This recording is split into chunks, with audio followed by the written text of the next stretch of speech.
Hoy nos toca Tomás.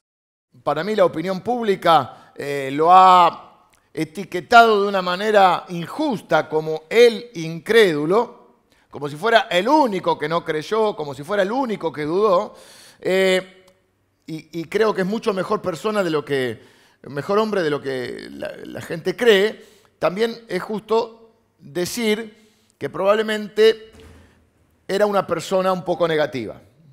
Era una persona que luchaba con esa visión negativa del futuro. Es cierto, eso nos lleva a pensar que su fe debía crecer, debía fortalecerse, porque al fin y al cabo una mirada tan negativa del futuro choca o denota, mejor dicho, una falta de fe. Falta de fe que por otro lado tenían todos al principio y que hemos tenido todos y vamos creciendo en la fe y que ninguno puede decir yo ya lo he alcanzado, ¿no? Parecía ser que el pesimismo era más obstáculo que las dudas en su vida. Porque él no tenía tantas dudas, estaba seguro, pero estaba seguro del desastre. Estaba seguro. Y a veces muchos de nosotros podemos luchar o tener que luchar en nuestra vida con el pesimismo, porque puede ser una parte natural de nuestro temperamento. Hay personas que estamos hablando de la parte natural todavía. En lo natural hay personas que son más optimistas y personas que son más pesimistas. Y es mucho más difícil para el pesimista poder crecer en la fe y es mucho más difícil ser leal. Por eso yo hoy voy a plantear que lo de Tomás era un pesimismo heroico. Juan capítulo 11. Entonces nos va a hablar de la primera intervención de Tomás en el versículo 16. Es un solo versículo, pero dice mucho acerca de su personalidad. El versículo 16 puntualmente, dijo entonces Tomás, llamado Dídimo, el gemelo, a sus condiscípulos, a sus compañeros: vamos también nosotros para que muramos con él. La noticia es que Lázaro se enferma. Las hermanas de Lázaro le mandan avisar y le dicen: aquel a quien amas está enfermo. Teniendo, Señor, el que amas está enfermo. Teniendo la certeza ellas, las hermanas, que si Jesús iba, lo sanaría. Y acá se presenta un dilema. Porque si Jesús volvía a esa zona de la cual se había ido, muy cercana a Jerusalén, corría riesgo su vida. Y los discípulos muchas ganas como de volver no tienen, porque saben que corren peligro, porque están a vista del templo y de donde estaban todos los gobernantes, que probablemente lo descubrirían y lo apresarían para matarlo. ¿Qué dice Jesús? Esta enfermedad, una frase bastante conocida para que conoce un poco la Biblia, esta enfermedad no es para muerte, sino para la gloria de Dios. ¿Qué es lo que quería decir Jesús? Que el resultado final de esta enfermedad no iba a ser la muerte. Que el Hijo de Dios se iba a glorificar al levantar a Lázaro de la muerte. Por supuesto que Jesús sabía que Lázaro iba a morir. Pues si esta enfermedad no es para muerte, pero él sabe que va a morir. Es más, Jesús sabe el tiempo en que va a morir. Aún así, se demora 2 días. Más les digo, si seguimos viendo, parece extraño a primera vista porque se demora adrede, a propósito. Casi que diríamos que se demora para darle tiempo, no sé si la frase está correcta, pero para darle tiempo a que se muera. Se retrasa deliberadamente.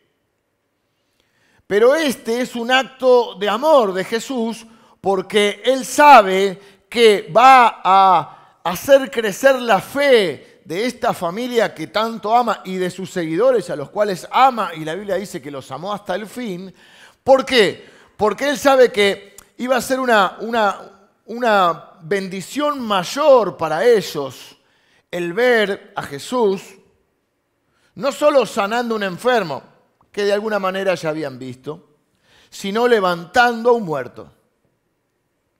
Cuando ellos ven que Jesús está decidido a volver y que no hay marcha atrás y que no iban a poder convencerlos, ahí toma la palabra Tomás y ahí es donde dice, vamos nosotros también para que muramos con él. Eso es ser pesimista, típico de Tomás. Sin embargo, no nos adelantemos, es un pesimismo heroico. Siempre que leí esto dije, pero qué mala onda, che. Jesús dice que va a ser glorificado, que vamos a morir. Si Jesús no dijo que vamos a morir. No, no lo dijo, pero tampoco tenían por qué pensar otra cosa ellos. Si va al lugar donde están todos los que lo quieren matar, es probable que eso sucediera. O era probable que eso sucediera. Estaba seguro que Jesús iba directo a la muerte. Pero si eso era lo que decidía Jesús, Tomás estaba inexorablemente o indudablemente dispuesto a ir a morir con él. Y eso es una actitud heroica. Evidentemente él también tiene una convicción y tiene un liderazgo porque los demás aceptan ir con él. Van todos a Betania. No es fácil ser pesimista. Pero algunos de nosotros podríamos quizá pensar, ya me estoy amigando con Tomás. Ya me estoy sintiendo un poquito más identificado. Es una forma difícil, dura de vivir. Es más fácil para el optimista vivir. Hay dos clases de optimismo. Podemos hablar de separar el hombre de fe y el optimista. Hay un optimista que a mí hasta me saca de las casillas, que es el optimista infundado. Bueno, no nos preocupemos, todo va a salir bien. No, no va a salir bien. Si estamos haciendo todo mal, no va a salir bien. Después hay un optimista, que ya más que optimista, pues un hombre de fe, que podría haber dicho, bueno, va a salir todo bien porque el Señor sabe lo que hace, Él dice que no nos va a pasar nada, vamos, estamos con Él, vamos a estar bien. Tampoco es que el Señor dice que no va a pasar nada, en este caso. Dijo que el Hijo del Hombre va a ser glorificado. Bueno, en última instancia, sí creemos que... ¿Por qué se genera nuestra duda a veces? Porque a veces lo que conviene al reino de Dios, uno no lo ve tan conveniente para uno, ¿no? Porque está bien, pero todos murieron martirizados. Diríamos que es un pesimismo fundamentado. Él está viendo y dice, ok, después Dios puede hacer lo que quiera, pero lo más probable es que si vamos a este lugar donde están los enemigos de Jesús que lo odian y que lo están buscando para matar, probablemente lo maten. Y si lo matan, nos van a matar a nosotros. Pero aún así está dispuesto a ir. Es un pesimismo heroico. Y es más difícil seguir adelante cuando vos ves un panorama negro. Por eso yo voy a reivindicar hoy a mis amigos, a mis hermanos pesimistas que hay en este lugar. Aquellos que a pesar de que no están esperando ahora, lo cual tenemos que cambiar con la palabra de Dios porque siempre tenemos que esperar lo mejor de Dios. Pero quizás vos no estás viendo un horizonte muy favorable. Pero sin embargo estás acá. Y algunos de ustedes la vienen peleando hace algunos años y las cosas no se dan. Y sin embargo siguen creyendo y siguen viniendo y siguen sirviendo a Dios. Y siguen sosteniendo el reino de Dios. Y yo veo en eso una fe heroica, que quizá no espera lo mejor, pero aún no esperando lo mejor, sigue adelante.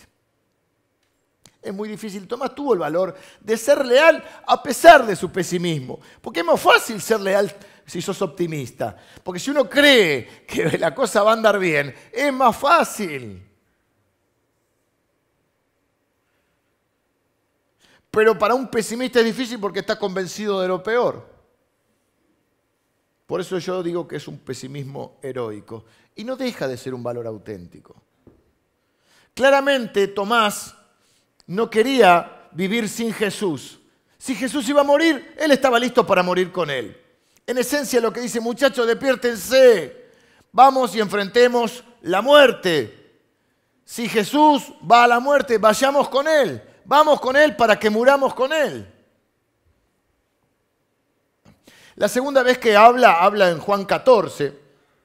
¿Qué es lo que sucede en este caso? Jesús les está hablando de su inminente partida. Es cuando Jesús les dice, no se turbe vuestro corazón, creéis en Dios, creed también en mí, en la casa de mi Padre muchas moradas hay, voy a preparar lugar para ustedes. Y les dice, ustedes conocen a dónde voy y conocen el camino.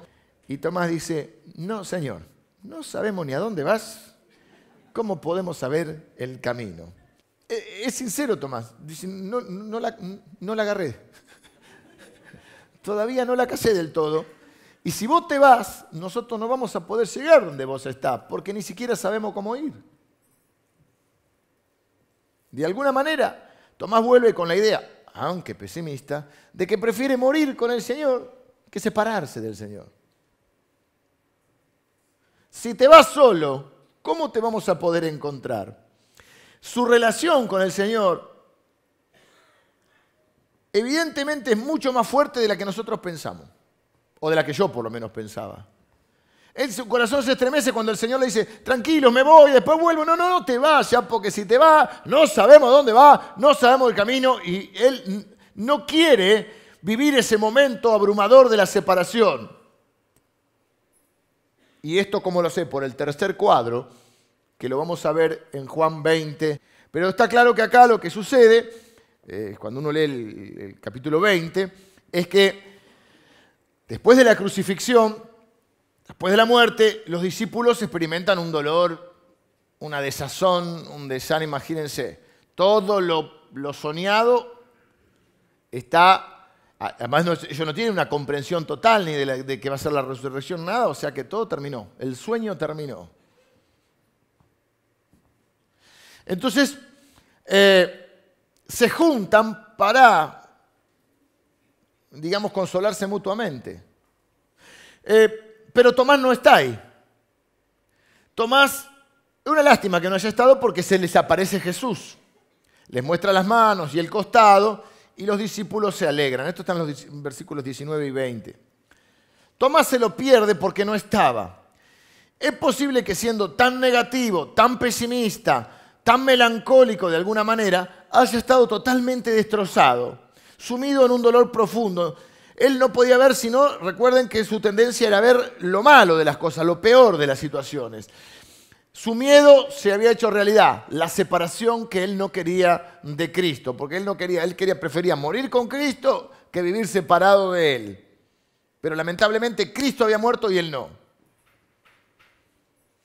Y pensaba que no iba a encontrar el camino, porque si no sabía ni a dónde había ido, ni el camino. Tal vez se sintió solo, tal vez traicionado, tal vez abandonado. Todo había terminado para él. Y no estaba de humor para socializar, porque cada uno su sufrimiento lo vive como puede, y no está bien tampoco que juzguemos cómo cada uno reacciona. Hay personas que necesitan estar rodeadas de gente y hay personas que cuando están sufriendo prefieren estar más solas. Los discípulos le dijeron, vimos al Señor, pero no lo creía tan fácilmente. Ahí es donde él dice, si yo no veo las marcas de los clavos, no pongo mi dedo en su llaga, no pongo mi mano en el costado, no voy a creer. No, ¿viste? Pero, y uno dice, ahí es donde se le genera este mote de incrédulo. Pero piensen conmigo un segundo. Los demás discípulos tampoco creyeron. En los relatos de la resurrección, cuenta que María Magdalena va a la tumba, ve la tumba vacía, Jesús le habla y ella va a los discípulos a decirle que vio al Señor y los discípulos no le creen. Y cuando van dos discípulos camino a Emaús y no se dan cuenta en todo el viaje que era Jesús, etc., al final se dan cuenta y van a decirle, tampoco le creen. ¿Cuándo es que ellos creen completamente? Cuando lo ven, porque a ellos se les apareció la primera vez. Entonces, estamos más o menos en las mismas condiciones. Sí, lo de la mano, pero básicamente lo que dijo es, si no lo veo, no lo creo. Y los demás también. La lástima es que la primera vez que Jesús se apareció, Él no estaba. Y pasaron 8 días. Lo que yo creo que distingue a Tomás de los otros No es que su duda fuera mayor, sino que su bajón era mayor, porque quizá también su amor era mayor. ¿O lo vivió de esa manera? El Señor fue paciente con Tomás, es amable con Tomás, yo creo porque entiende que Tomás se equivoca en ser tan pesimista, pero también entiende que él es el error de un amor, por un amor profundo que Tomás tiene. Y al fin y al cabo Dios mira el corazón. Ese error de no estar donde tenía que estar es por el amor que le tenían y la angustia que sentía al estar separado. Nadie podía sentir lo que Tomás sentía a menos que amara al Señor como el Señor lo amaba. La prueba del amor es la profundidad de la desesperación que siente Tomás. Quizá muchos de ustedes pueden tener un temperamento así. Y quizá hasta sentirse culpables porque tienen la tendencia natural a ver las dificultades, a ver el lado oscuro, a bajonearse cuando miran el horizonte y no pueden dejar de ver, diríamos, las nubes o los nubarrones. Y quizá a muchos de ustedes les ha pasado también que desearían ser un poco más inconscientes. Este es inconsciente, este no ve. Está la nube y no la ve. No, va a salir bien. ¿Qué estabas pensando? Y luchan con eso. Y eso puede muchas veces interpretarse como una falta de fe. Bueno, puede tener un componente de falta de fe. El optimismo sin fe también puede ser un optimismo infundado. Pero también hay un componente o un grado de fe en aquel que sigue adelante a pesar de eso. Y yo no estoy justificando nuestro pesimismo porque debemos siempre esperar lo mejor de Dios. No en ese optimismo infundado, no en esa irrealidad. No negando, no ser, como yo le llamo, negadores seriales. Hay gente que niega la realidad. Porque la fe no es un elemento, una herramienta que Dios nos dio para negar la realidad. La fe es algo que Dios nos dio para sobreponernos a la realidad, para superar los obstáculos de esa realidad y para así esperar que Dios haga lo que nosotros no podemos hacer. Pero la fe fundamentalmente nos tiene que servir para hacer o enfrentar lo que nosotros tenemos que hacer.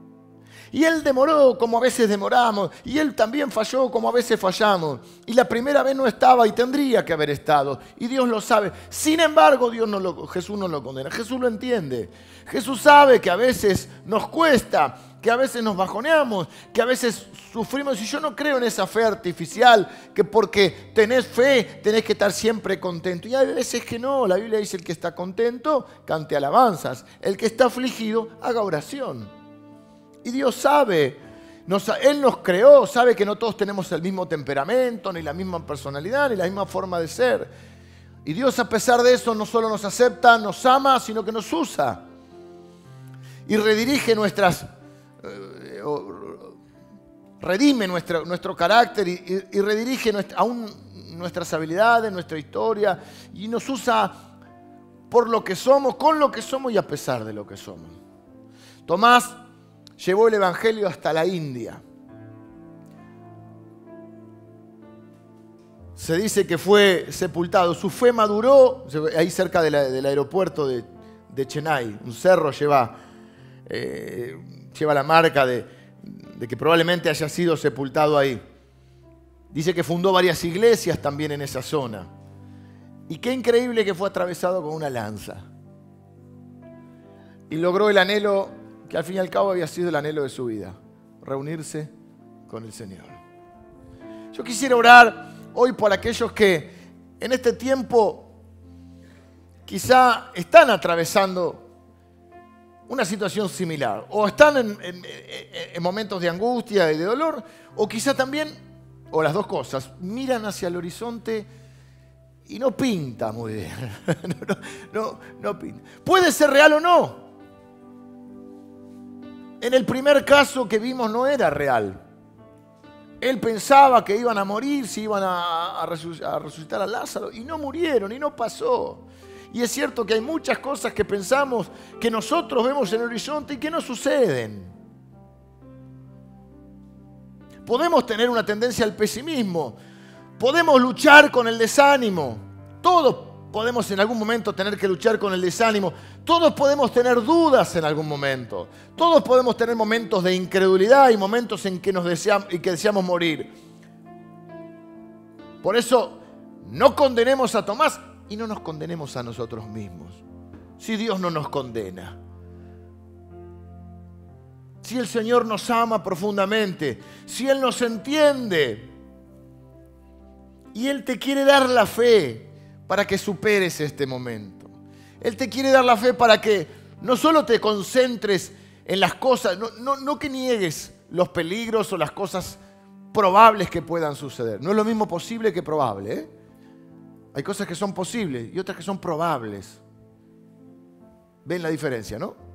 Hay algo, es posible que pase así, pero por ahí no es probable. Es posible, no probable, no es lo mismo.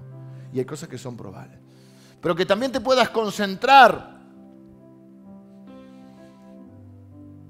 en tu Señor, en la fe en Él y en lo grande que es Él. Y en la palabra de Dios que dice que bueno, va a suceder lo que tenga que suceder. Vos haces lo que tengas que hacer. Dios va a hacer lo que Él tenga que hacer. Y a la larga, de alguna manera, Dios va a hacer que sirva. Dios va a hacer que funcione. Dios va a hacer que ayude a bien. No sabemos por qué pasan las cosas. Pasan. Algunas buenas, otras no. Pase lo que pase, nada nos va a separar de Él. Tomás terminó reunido con Él.